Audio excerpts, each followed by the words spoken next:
Welcome to the AT&T CyberThreat Report. This is December 1st, 2011. Today we have Jim Clausing with us. Jim is a lead malware analyst on our team. He's a frequent contributor to the program. Welcome, Jim, and what do you plan to discuss today? Thanks, Brian. Today I want to talk a little bit about a report out of Columbia about some issues with attacks on printers, and then I also want to do a little update on some Android malware. All right, great. Thanks. Looking forward to that. And we haven't talked about Android malware for a while, so we'll be interested in seeing how that's progressing along. Also, we have John Hogoboom with us today. John is a lead security analyst, also a frequent contributor to the program. What do you plan to discuss today, John? Hey, Brian. We're going to take a look again at the malware we see in our spam probe analysis, and we'll take a slightly different look at some of the more generic samples we get. So we'll take a look at those as well. And I wanted to touch on a particular Zeus Trojan that's kind of been circulating around via spam. So we're going to touch on that as well. And the FBI kind of sent an email out, or a notification, I should say, about that particular Zeus variant. So. Okay, and as we've discussed previously, Zeus tends to go after bank theft, that sort of thing. So it'll be interesting to hear about that. Thanks. And we have Dave Gross with us today. Dave is a senior incident response analyst. He leads our malware analysis team, and again, a frequent contributor to the program. Welcome, Dave. What do you plan to discuss? Thanks, Brian. There was a break-in into a couple of SCADA systems, and there was also damage to a water pump, and there's some question whether they're related or not, so we'll discuss what the news has to say about that. It should be a fun discussion. I'm Brian Rexroad. I'll be covering the Internet weather, and I want to remind you here that if you have questions, feedback, or recommendations on topics we should cover, you can reach us at cyberthreat@list.att.com. We look forward to your emails. And, in fact, one of the first things I wanted to respond to, we did get some requests. There have been a couple of things in the news related to AT&T, and, in fact, what I would describe as some miscommunication around that. So I wanted to try to clarify a couple of things and hopefully give some a little bit of insight into what's going on there. So there were two items. So the first one is there were some recent notifications that have been sent out. Some of this has been reported in the news. And these notifications were sent to customers. And the point here was that these customers were advised that there was some probing activity that was taking place. In this particular case, the context was related to mobile subscribers.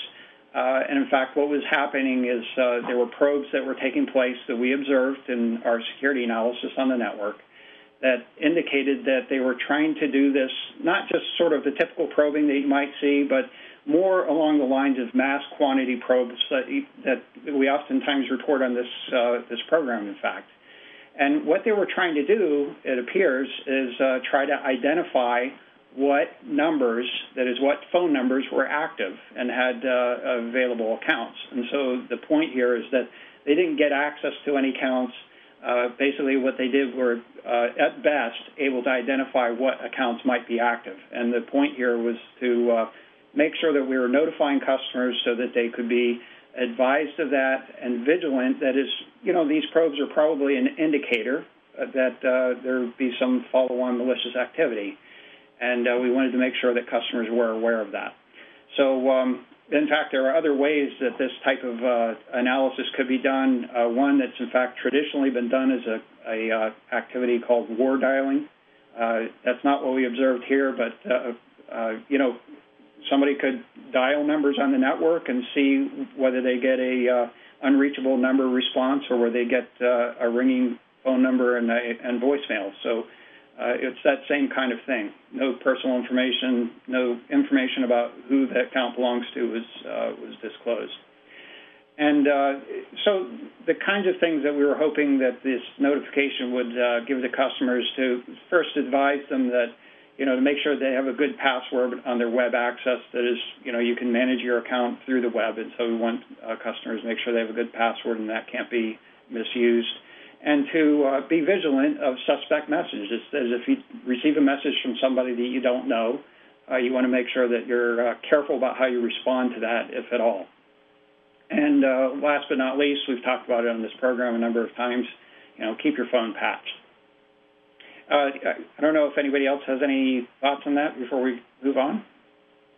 The only thing I would mention is that, once these guys have enumerated these numbers, it is possible that they might then start smishing to those phone numbers where they send an SMS, and you kind of alluded to that. So that's the kind of thing that you would want to be wary of if you're a customer of ours.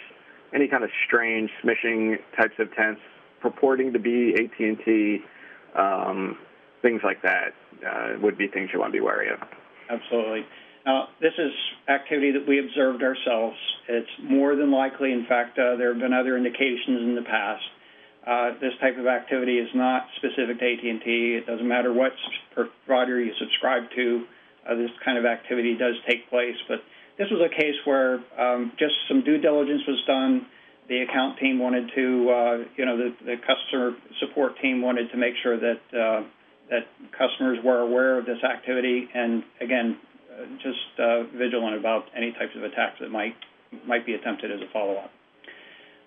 The next topic that was in the news is there were some recent arrests in the Philippines regarding a toll fraud case. Now, this is a case where it was literally what I would describe as a classic telephony toll fraud situation.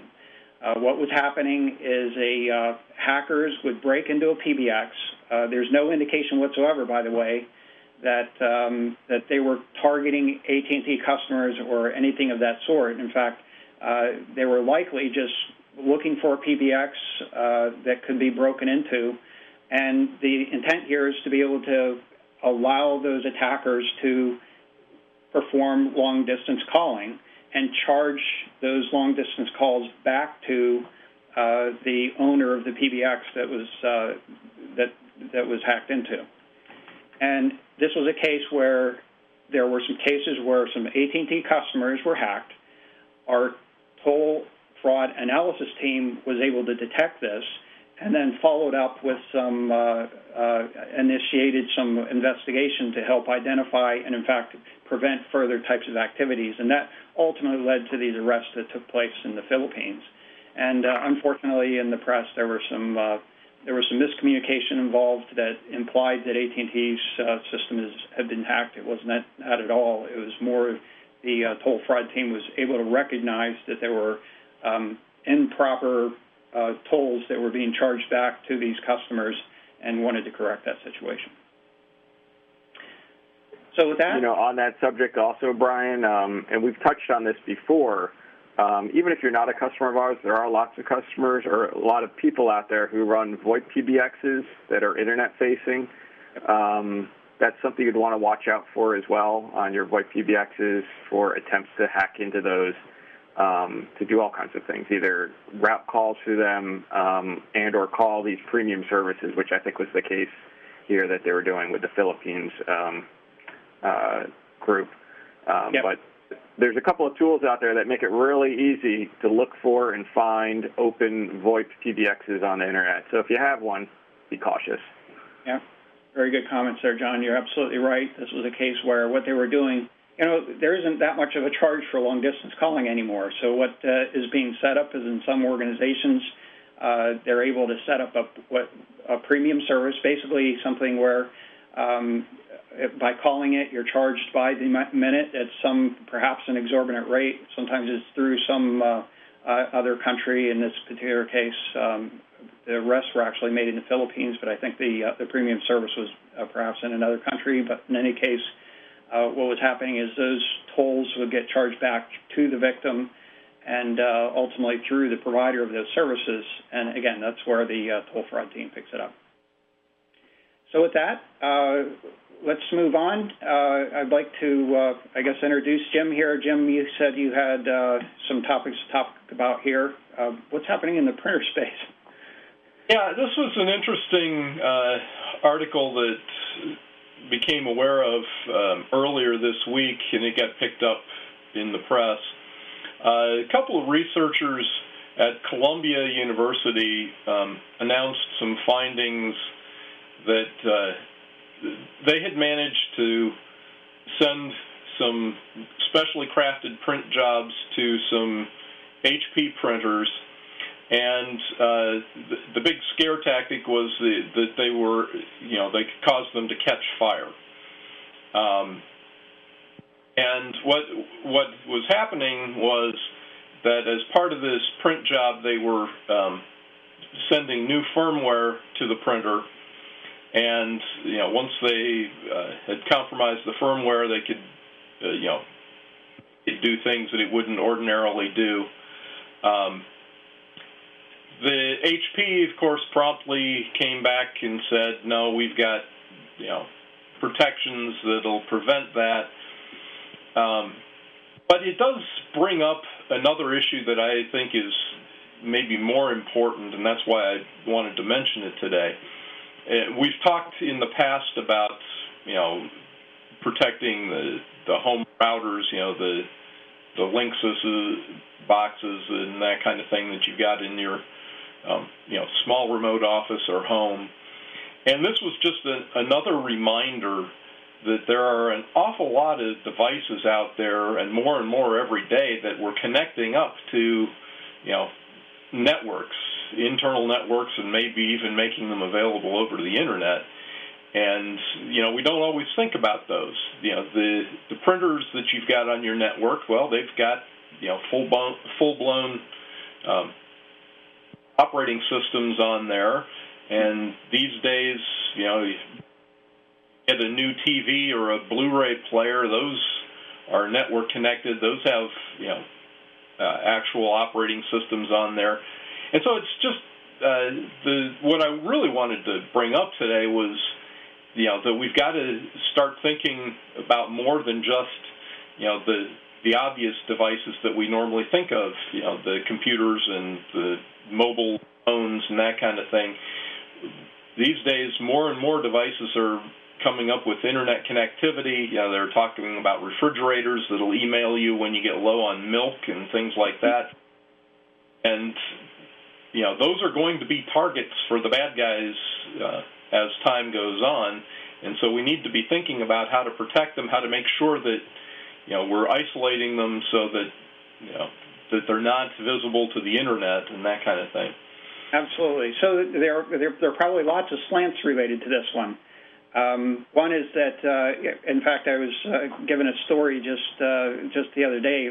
I think it may have been, in fact, related to this topic. It may have been actually instigated by another discussion. But, it had to do with basically surveillance cameras. That is, in some facilities you want to have surveillance cameras to observe who's going in and out and make sure that they're authorized people and do double checks and make sure that things aren't going on after hours, that sort of thing. And there was a case where two versions of the same model of surveillance camera actually one had a Linux operating system, the other one actually had a Windows operating system on it. Neither of them had a patch support system behind it. So whereas in the printer space, there is at least a little bit of a patching support infrastructure that's in place. Most of if you install the software package, it will go out and check for updates and advise you if you need to update your printer. And that's sort of the end-user view of things.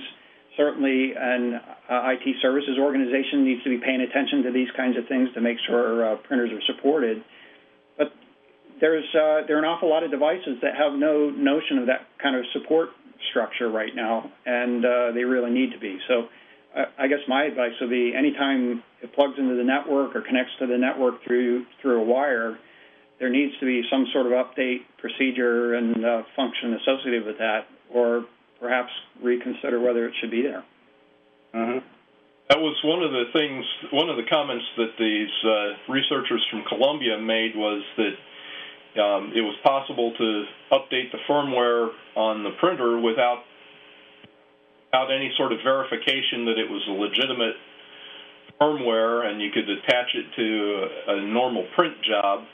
Now, the HP claims that their newest version actually does support signing the firmware so they can verify that it's legitimate, but there are a lot of old printers out there, and exactly as you said, there are a lot of devices that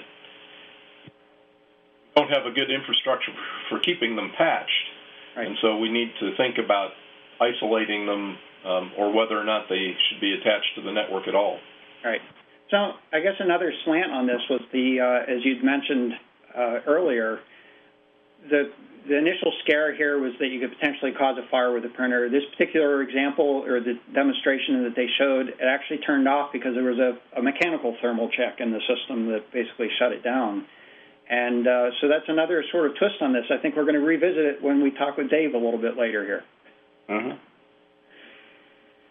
So great. That's very good, Jim. The other thing I wanted to talk about today was we haven't mentioned Android malware in a couple of weeks, and that isn't because there hasn't been new Android malware. It's continuing to see a lot of malware targeting the Android mobile devices.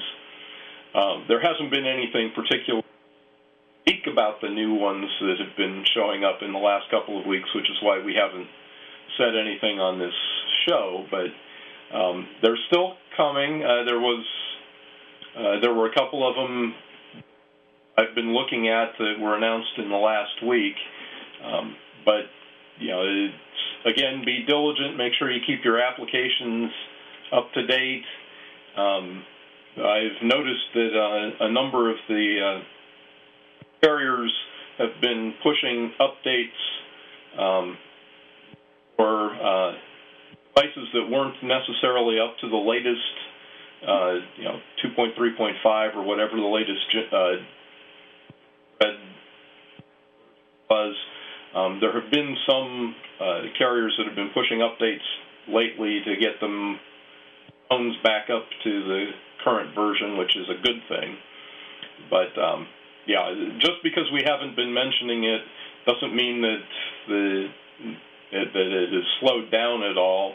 It's just that there's nothing particularly unique about the new stuff we're seeing. It's more of the same thing we've been talking about for months and months and months. Mm-hmm. So still sort of the same types of things where we're seeing it's basically looks like a valid application but has a Trojan associated with it, no real propagation capability, most likely shows up in an alternative market where there aren't as many checks associated with that sort of thing? Yeah, mostly. Every so often we'll see them sneaking in for a brief period of time into the official Android market, but they usually don't stay there very long because as soon as somebody becomes aware of them, Google is alerted and they stop that. But, it's a lot of the same we've been talking about. Okay. Very good. All right, well, thank you, Jim. So at this point, how about we move on? And Dave, you mentioned something about a couple of SCADA systems that were broken into. I think it's maybe something we'll see more of in the future. Yes, thanks, Brian. Basically, what happened, there were a number of articles published over the last couple of weeks, and some of them had conflicting information. It's not clear whether some of the earlier articles may have jumped to some conclusions, and then after data analysis, they found other information or whatever. But what I tried to do is put together somewhat of a timeline from the various articles and get some idea of what order things happened in. So at some point in time, none of the articles would really say when. It seems that intruders gained access to the network of a vendor that makes SCADA systems and stole customer usernames and passwords. And this is important because on some of this equipment, the username and passwords are wired in, and it's difficult to change because it's wired into the software as well as the mechanics of the system. And so it's not an easy thing to just change if the password gets compromised. So anyhow, for a couple of months now, 2 to 3 months, there were glitches that were noticed by the operators of a SCADA system that deals with the water in Springfield, Illinois. And looking back on it, they're now saying, well, those glitches that they saw may have been possible attempts to attack and to get in. And then on the 8th, attackers actually gained remote access to the water control systems in Springfield. And it wasn't clear from the article, either the pump or the SCADA systems were turned on and off repeatedly. But in either case, what wound up happening was that a water pump was burned out. So initially it was reported, and here there was a report on the 10th from the Illinois Statewide Terrorism and Intelligence Center, and then Joe Weiss from Applied Control Systems published a blog, based on data from this report, basically indicating that these events had happened. And then let me skip the next one for a minute, the 18th, but on the 23rd, there was an email to the Industrial Control Systems Joint Working Group, which is like an incident response group, from DHS and the FBI, basically saying that there was no evidence that the hackers had destroyed the pump, meaning that the intrusion and the burning out of the pump is not necessarily related. There may have been some other circumstances that might have caused the pump to burn out or whatever. So, Dave, I want to make sure I understand this correctly, because I was a little bit unclear about this as well. At one point, I was under the belief that they were saying there was no intrusion, but is it perhaps there was an intrusion, or at least evidence of an intrusion, but they don't believe that's related to burning out the pump? That's what it sounded like from what it seemed like in the articles. Okay, so it's still not really clear exactly what's happened here, but they're at least more skeptical about the fact that actual damage was inflicted. That's right. And then on the 18th, there was a hacker that goes by the handle PR0F that posted 5 computer screenshots of the control system for the Water and Sewer Department of South Houston, Texas. And it looked like from these screenshots that these were taken being on those systems. So it's unclear what really happened there. And in that same statement, DHS and FBI had indicated that they're still investigating this Texas situation to see if there really was an intrusion there. Yeah. So there's no direct connection that we know of between these, other than the fact that it looked like the PR0F person was sort of trying to reinforce the point that this other attack probably did occur. Is that? Yes, or that this PR0F may have just been reinforcing that some of these systems may have weak security. That's probably more accurate. So and I think he was actually a little explicit about that point, if I remember correctly. Mm-hmm. I had taken a look at the snapshots that were posted, and they were quite interesting. In my opinion, it appeared as if there would be the potential to control systems on there. It's not clear whether that could be used to inflict damage. I'm certainly not an expert on those control systems. My guess would be that there would be some sort of, even in manual control mode, it alluded to the ability to go to a manual control, but I presume that even in manual control mode, there would be other checks to make sure that certain things couldn't be done. But certainly the potential to cause damage on a system, if you can modify the software or modify the control systems, would certainly exist, I would think.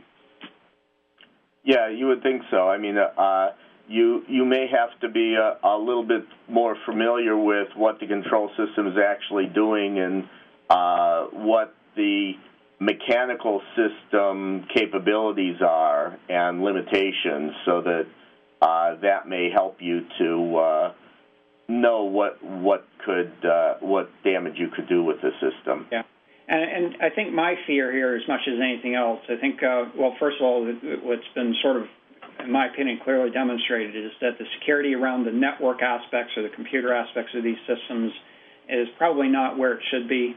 Now, these are just two examples.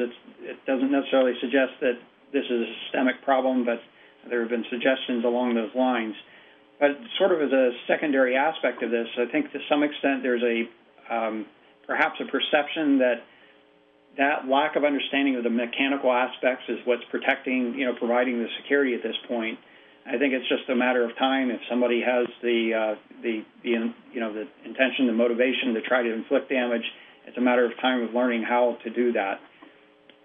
Right, and so a lot of these systems are older systems that are not easily patched because they're certified by the manufacturer to run at this level, and you can't just go changing the patch on it because you don't know what effect that's going to have on the mechanical equipment. But it may be possible to insert some more modern technology, up-to-date firewalls and other things like that to manage the remote access, or, if possible, disconnected so that there isn't an easy path from the internet to these devices. Yeah, very good point. And also, least privilege. Don't let everybody that's on the network able to get to the SCADA systems. Okay. Very good there. Thank you, Dave. Sure. So let's move on here. Next, we have an update on malware spam, and I think more spam in general. Is that correct, John? Yes. So today I wanted to cover, as we've done in previous weeks, what we're seeing spam-wise. And in general, I wanted to talk about, I kind of revise these reports over time as I'm kind of getting a grip on how to look at the data a little bit more intelligently. So this is for the past 10 days. And this is the number of spams we've analyzed. In the past 10 days, we've analyzed about 706,000 spams. And I kind of grouped them into three different categories here. The first category is in blue, number of general spams, or indeterminable, I call it, which means there's a lot of spam that we get that's just that. It's spam for advertising. A lot of them are phishing attempts to get your personal information. They'll have just like a form in there that says, please enter your name and your social security number and your address and stuff like that, but it doesn't actually contain malware. It's just trying to trick the user into sending them personal information back in email.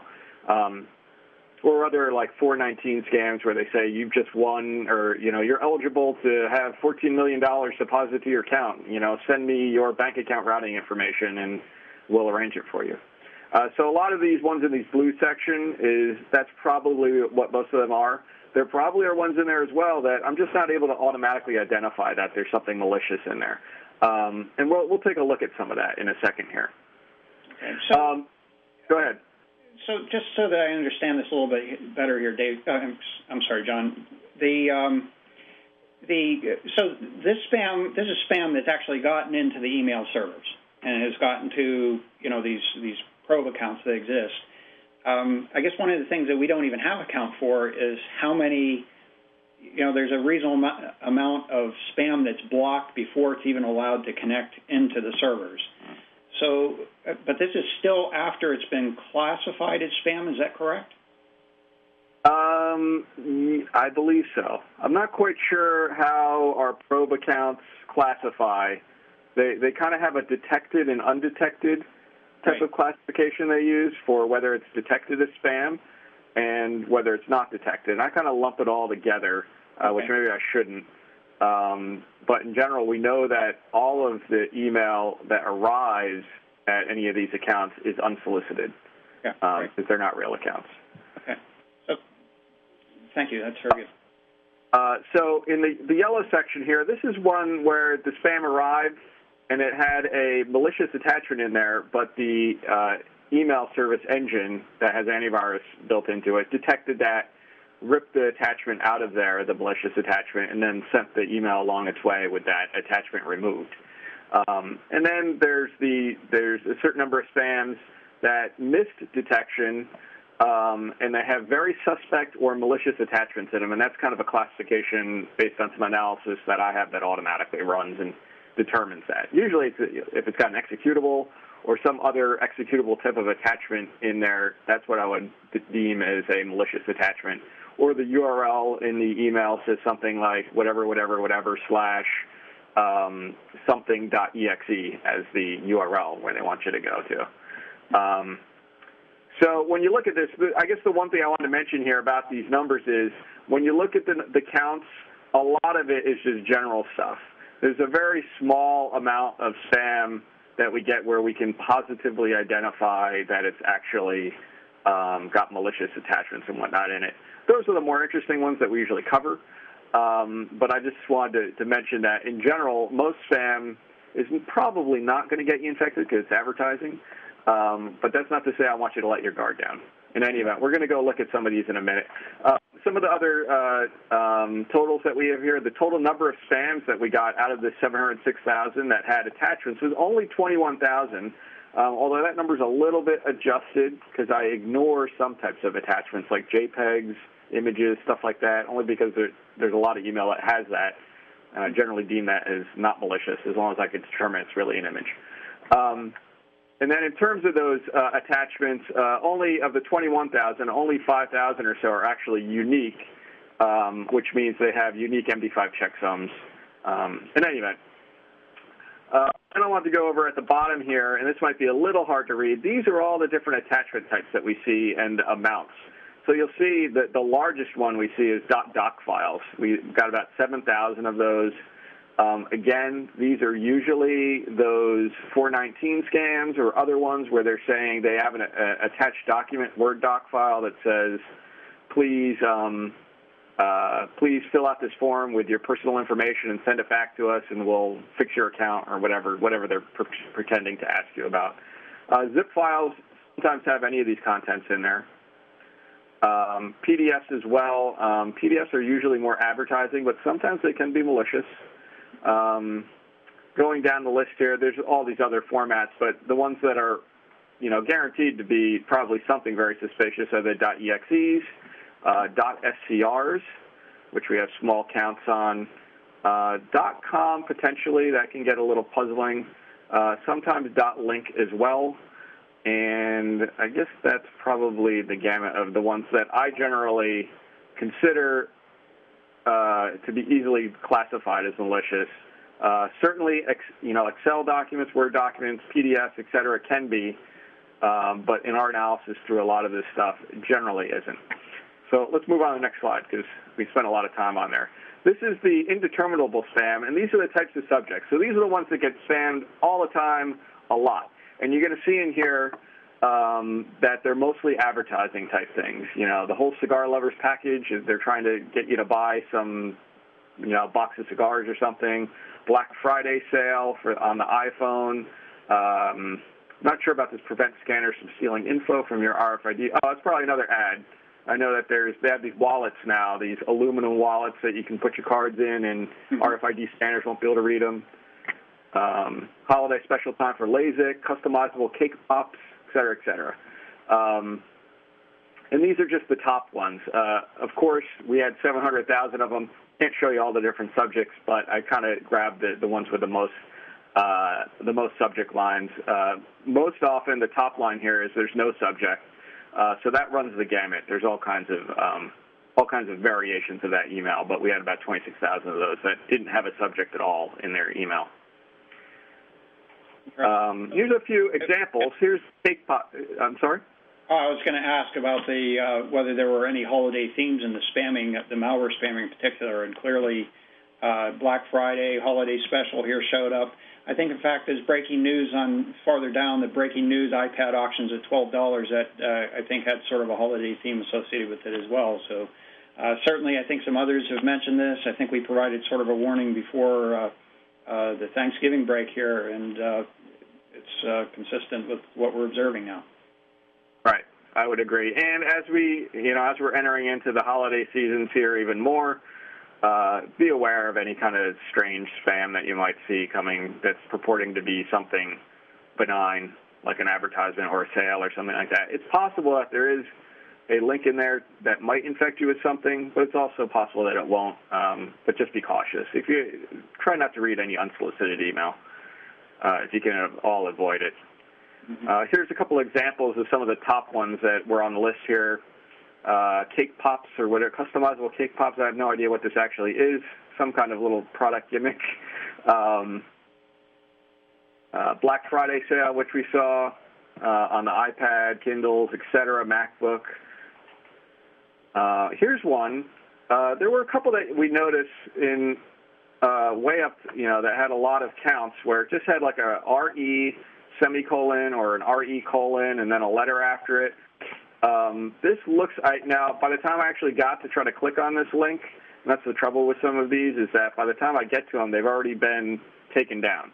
So tinyurl.com has already, cut this one off, so I can't actually see what was there. They're saying you can make $53 an hour, probably some scam to try to coerce you into getting into some money-making scheme or something. Probably not going to infect you with anything, but I'm not going to guarantee that either. But in general, it looks like they're trying to get you to buy into some money-making scam of theirs. Here's one that looks really suspicious. There was a Citibank online identification required. The real interesting thing about this is it had Cyrillic in it, which means it had some kind of Russian character set in the actual email. Probably not legitimate, right? So it's a Citibank online alert, kind of indicating that during some maintenance they found some errors in your billing information, and you need to click on a link and go update that. This is probably going to take you to some kind of phishing email or a phishing web page that's going to ask you for your account information. Try to steal your account information that way. That's generally the tactic here. Probably not going to infect you with something, but I'm not going to guarantee that again. But as I said, these are the ones that are way up in the counts. They have links in them. Lots of these get sent out, and they're probably phishing type of activities. Real quickly, we'll go over the other categories. The spam, where we actually were able to rip out the malicious attachments. Nothing new here. We've seen a lot of this before. Dromedon, suspicious ML app is a new one that I hadn't seen before. I'd have to look into that. There's another just generic Trojan horse and Trojan generic that I have to take a look at to understand, but smaller. We're getting lots of those. The topics, again, UPS, USPS, FedEx. There's been a lot of iTunes gift certificate ones. Keep an eye out for that if you get those in your email. They're bogus, and they will get you infected if you open them, or open the attachment inside, I should say. Moving down the list, Zbot. Zbot is also another alias for Zeus, which we talk about a lot. A lot of these are coming in with DHL, Adobe Acrobat, indicating there's some kind of upgrade needed, DHL Express notification, FedEx tracking. We had a couple with an IRS subject line in here. And a few more DHL ones. Again, a lot of shipping things. That could also be related to this holiday type of activity. A lot of people right now are doing a lot of shipping for their holiday packages, so they probably would have their guard down a little bit more because they probably are likely to be receiving packages via one of these services, and they might fall into the trap because they're doing a lot more online mail order type activities. A few more encadas that we've seen before. Last week or the week before, we had talked about these. These are just more scams with greeting cards, etc. Nothing new there. MyTob is a scam that's been going on for a while, particularly targeting our customers on AT&T.net, kind of saying that you've had problems with your account and that you need to reset your password and whatnot. That's not real. We wouldn't send you an email like this. But we're seeing a lot of that coming into the .att.net space for people who have accounts under there. So that's the stuff that automatically we're able to detect and rip out. When we look at the kind of breakdown, Smoller took the top spot again. Zbot, Zeus is the next. MyTob is the next, and then the others kind of fill out the rest of the pie chart here with lesser amounts. For sure, Smoller and Zbot seem to be the most trafficked ones, or the most heavily spammed out in terms of having attachments inside there. Mm-hmm. Last thing, real quick, is spams that actually made it through detection. So these are ones that you want to be particularly careful about if you see them. And unfortunately, this is as big as I could make the font and actually keep all the information on here. But there's some here. Important account information from Verizon Wireless has an executable inside. That's getting spammed a lot. Alert virus scan unavailable. Oh, actually, this is a typo in here. The actual title got cut off, unfortunately. It was a hello something that had an attachment in there, and it looks like the virus scan engine was not available at the time when it went to run it. iTunes gift certificate we talked about. These are probably, I think it was Smoller is the one that's sending this spam out with the iTunes gift certificate. And then I also think that Adobe might have been, that was the Zeus, was the Adobe one. So there's probably some overlap from our previous stuff. As I've said before, a lot of times when new stuff comes out, it's undetected for a while during that period of the day. Sometime later in the day, it will start getting, new detections will be created, and they'll start getting detected and ripped out of the attachments. In general, one that was kind of interesting to me, there's a small category of these ones kind of down low here where there's very small number of accounts, and a lot of them are saying returned mail delivery problems encountered, as though you had sent an email and it got bounced back to you. They have an attachment inside. A lot of times they're Windows script files or executables. So that's something to watch out for. And we looked at one of those maybe 2 weeks ago when we did an analysis kind of ad hoc to take a look at one of the Windows scripting Trojan downloaders. And it's likely that these .scr ones are just that. Even the .tiff could be that. The message.exe is probably just a straight binary that's going to infect you. But these ones troubled me almost even more than the ones with higher accounts because only a few people are getting them. And so it's less likely that detections are going to get created by antivirus vendors to pick up on these. And they're using some strange tactics in terms of how they infect the machine. You know, they have a scripted downloader instead of a straight executable. People are probably more wary if they see a .exe and there's an attachment in their email, but maybe not so much when they see a .scr or something like that. We've also seen, I modified this one a little bit, transcript.txt with a ton of spaces that I edited out, and then it ends in .scr. That's a trick they use a lot where they make a file name, they stick a lot of spaces in, and then they tag on the real extension at the very end of the file name. Mm-hmm. When you look at it, you might not see that thing way out to the right-hand side of the screen before you actually click on it. We don't have any live samples to go look at today like we did a few weeks ago. Didn't get time to do that, but wanted to get everybody up to speed on what we've been seeing. Lastly, real quick, on the topic of Zeus, FBI has sent out a notification recently about a particular type of Zeus variant. Now, Zeus, the source code was released about somewhere maybe early in the year, around February, March time frame. It was kind of released publicly. A lot of people have been taking that, a lot of bad people have been taking that, making their own versions, kind of respinning new versions of the Zeus Trojan, which makes it harder for a lot of security analysts to kind of sort out which is which anymore. In any event, there's a new one out there that's it's being dubbed Game Over. It's a Zeus variant, basically a modified version of the Zeus source code that adds some new functionality. The interesting thing about Game Over is that it uses peer-to-peer as its protocol for updating its binary and its config file, and as opposed to going to a particular drop server. So in the past, they had like a command and control or a drop server that the bots would all talk to get the new binary or get the new config file. It was kind of easy to track those and shut them down. Now, with this P2P mechanism, all the bots are sharing that with each other. We've seen other peer-to-peer bots in the past. This is kind of an interesting one in that it's going to be very hard to shut it down. It's still using a dedicated server for sending all the harvested login credentials that Zeus does, because as we mentioned, Zeus is it's a banking type Trojan that mostly is for logging keystrokes and login IDs and passwords and sending that up to someplace, and then they use those login IDs and passwords to log into whatever services you've logged into, usually banks, other websites that you might use where they can get some financial gain out of it. In any event, just to wrap up, this Game Over one has been going through email a lot. While we didn't see it in our spam probe analysis, what it looks like, if you see it, is it will have a subject that indicates something that it's from the National Automated Clearinghouse Association, which is a banking. The Automated Clearinghouse is a like bank-to-bank wire transfer type service. So it's going to indicate that purport that it's from that organization. And that there was a problem with a wire transfer. And if you open the attachment in there, I believe it has an attachment in. I'm trying to look here to see if it did or not.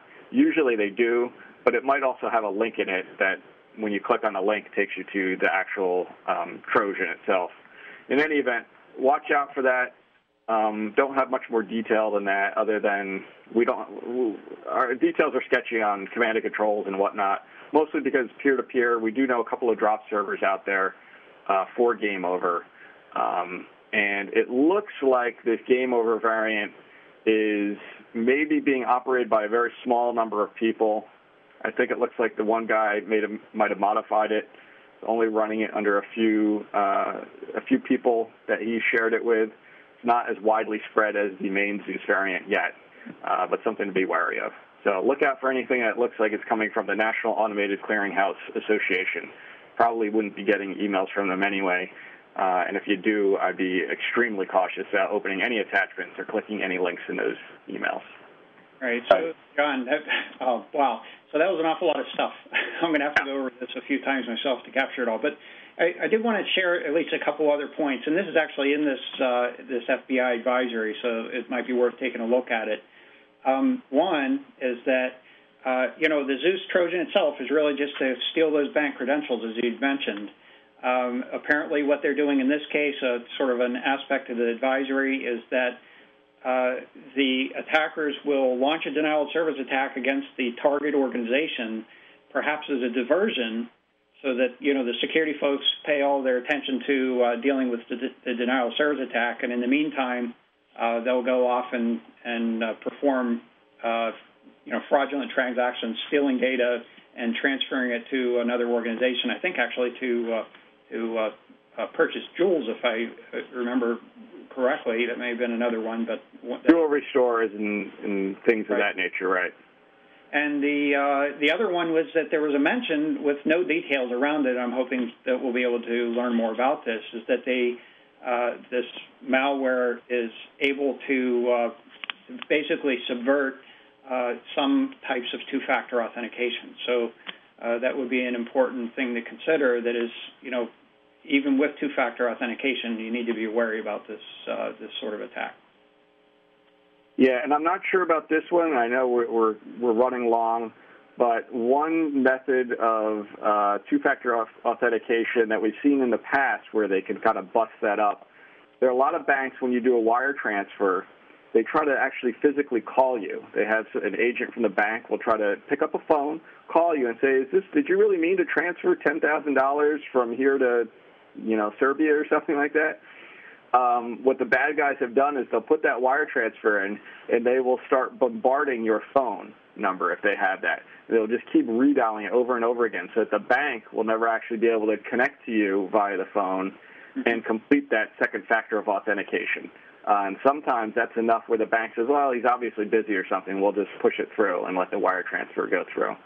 Yeah. I don't know that that's the case with this one, but I just want to make people aware that that is a tactic that's been used. If all of a sudden you're getting, I don't even know how I would recommend watching out for that one. But in any event, it doesn't happen a lot, but I know that is a tactic that they've used before. Yeah, absolutely. All right. And so if you get an email like this, in order to protect yourself, you're probably better off to go into your online banking to verify yourself whether the transfer went through, or else contact your bank directly, not rely or open the email. Mm-hmm. So. Yep. All right, thank you, John. So let's get over to the Internet Weather Report here, and I'll go through this rather quickly. And some of these things we have reported, there are a couple of new ones. So let's go ahead and start. First one is I had reported previously some activity on port 161 UDP. We'll take a look at that. It looks like that's gotten a little more aggressive over time and is continuing. One that I don't have in the follow-up here as we get into more details is related to ICMP Type 0 activity. This shows up in our data as the number of sources that are doing scanning activity. As I've started to look into that in a little more detail, I've previously been of the mind that was associated with backscatter related to denial of service attacks, but it doesn't look like that may be the case. So that's going to need a little more investigation. Hopefully we'll have an update for you in the future on that. This next one, TCP Destination Port 0, again, we reported on this previously. It's continuing and appears to be, again, getting more aggressive. This is related to Christmas tree packets that are showing up and likely is related to operating system fingerprinting that is trying to identify what operating system the target systems are running. And a new one that's showing up, which is related to port 33434 UDP. That port's actually registered or associated with Traceroute, and it's not clear.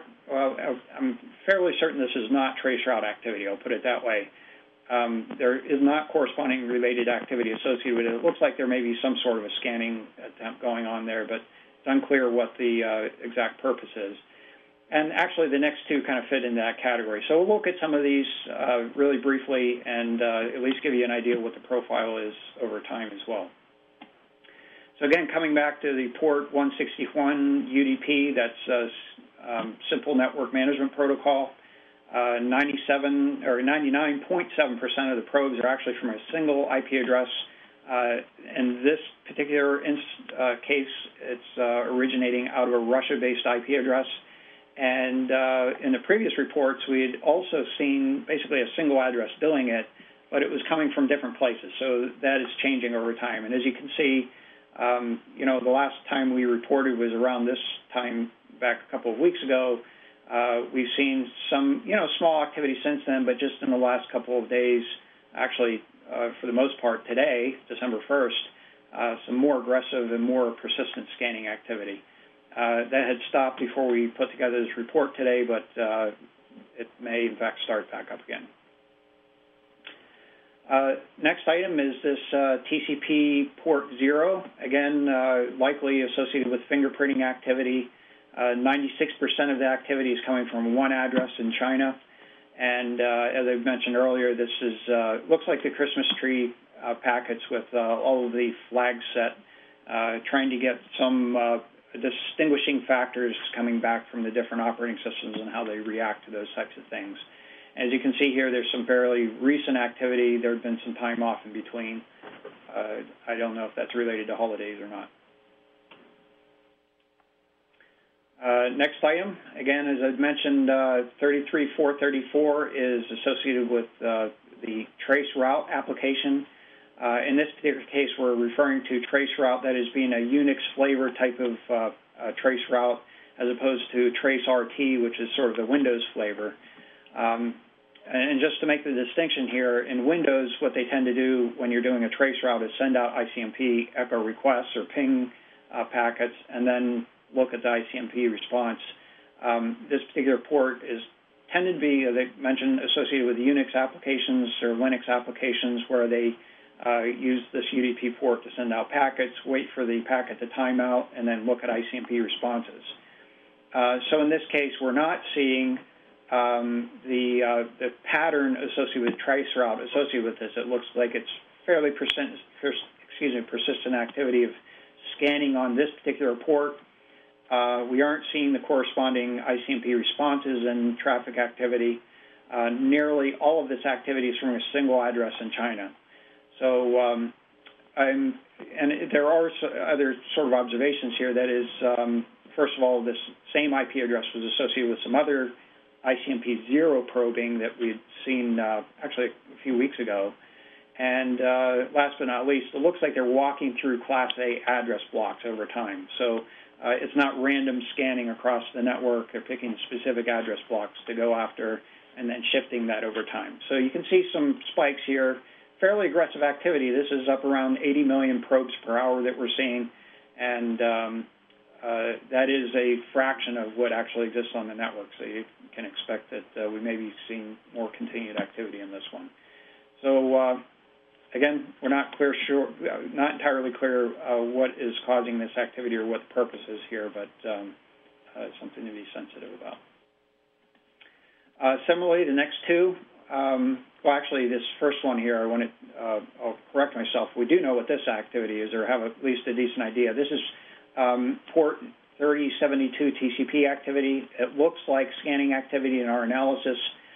Looking at it in a little more detail, it looks like it's backscatter from a denial of service attack. It looks like the target address for this denial of service attack is in Germany. And I'm referring mostly to this very recent activity. I did not go back and look at the further history going back to see whether it was the same address that's under attack and the same mode of operation. But one of the indicators here was that the target address, or excuse me, the source port of this activity is port 80, and it's showing SYN-ACK flags, which is an indicator that basically it's a web server that's trying to respond, and they just happen to be using a fixed source port in the attack activity of 3072. So I suspect this is a SYN attack, again, against the target address in Germany. The next two here, I'm not exactly sure what application is being probed. So if you have some ideas on this, I am interested in hearing your feedback. First one is port 7002 TCP. You can see when it started here, which is right around the beginning of the day on November 25th. And the activity in the spot checks that I took, it was a single source address in China. And as I mentioned, the target application is unknown. Similarly, the next one started a little bit later. It's actually started on the 27th. A very slight chance that it's related to this 7002 activity, but this is on port 1001 TCP. Again, the application that's being targeted here is unknown, but it's coming, again, from a single source in China, different address block altogether, but again, I'm not sure if there is any relationship, but they do seem to have a very sort of similar profile. And the last one that I wanted to share with you here today is some scanning activity on port 1521 TCP. This is associated with the SQL listener on Oracle database. Several sources, and what I mean by several sources is you can count them on your fingers from China that are doing this scanning activity. And what is showing up from our last week of activity is specifically between the 24th and the 27th here, where the end of the 27th, where it looked like it was a fairly regularly probing activity, perhaps running on a cron job and picking new address blocks for doing that scanning. So clearly they're looking, it appears that they're looking for vulnerable database servers that would be exposed to them. And those were the anomalies that we've seen over the last week. We continue to see persistent activity on a number of other ports, very consistent with what we've reported previously. We talked about this 33434 that showed up on the radar. That's what is associated with traceroute, but we're not sure what application is actually being targeted here. I think there's been a little bit of a decline in activity on 3389. I don't know that that's anything to hang a hat on, but perhaps good news. But the other ones are pretty standard, and as I always like to point out, this 123 UDP activity is not security related. And then last but not least, this is the ports in terms of the most sources that are doing that scanning activity. And again, port 445, certainly at the top of the list here. As I've mentioned, I'm going to need to look into this ICMP 0, type 0 activity in a little more detail here, but as you can see, there are a number of other ports that show up in the radar. So with that, I think that concludes our program for today. Any final comments from the group here? So I want to, first of all, remind you again, you can reach us at cyberthreat@list.att.com if you have suggestions, questions, or comments on the program. You can also get this program from the AT&T Tech Channel. That's techchannel.att.com, as well as either an audio podcast from iTunes, or you can get it from YouTube. Just look for the AT&T CyberThreat Report. Past reports are on there as well. And last but not least, I want to thank John, Jim, and Dave for joining us today. And on behalf of all of us here, keep your network safe.